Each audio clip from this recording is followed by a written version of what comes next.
পক্ষ থেকে আসসালাম শুভেচ্ছা সংগ্রামের সাথে মূল্যবান নির্যাতিত অনুকূলিত অধিকার বঞ্চিত শিক্ষক সমাজের মানবাবের জন্য আজকের এই নিরাপদ অবস্থান কর্মসূচি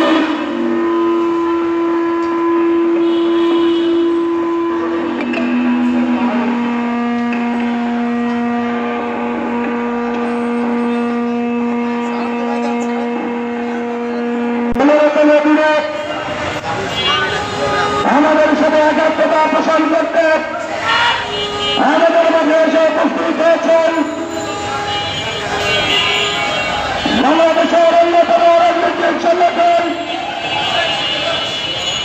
গণ পরিষদের সম্মানিত চেয়ারম্যান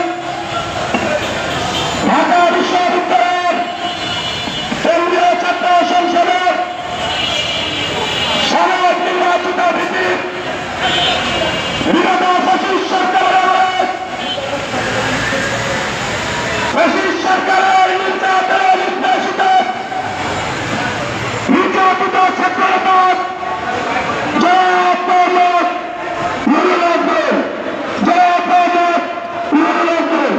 আমি ভাগ্যতার বাস্তব দেওয়ার জন্য বিশেষভাবে অনুরোধ করছি।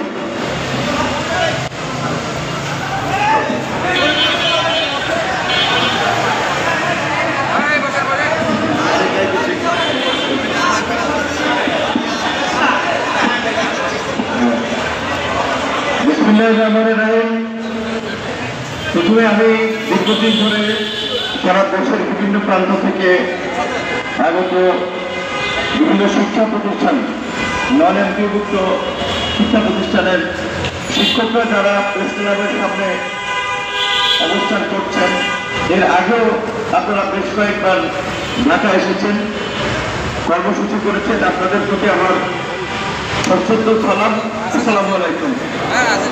এবং অন্যান্য ধর্মের যারা আছেন তাদের প্রতি শুভেচ্ছা।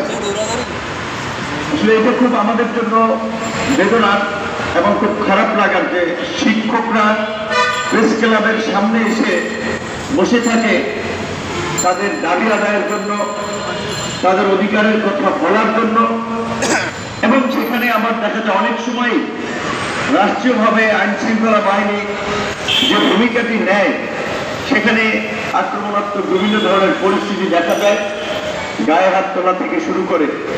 তো এই ঘটনাটা অমানবিক এবং এটা আসলে মেনে নেওয়ার মতো নয়। কিছুদিন আগেই প্রাথমিক বিদ্যালয়ের শিক্ষকদের একটি আন্দোলনে কয়েকজন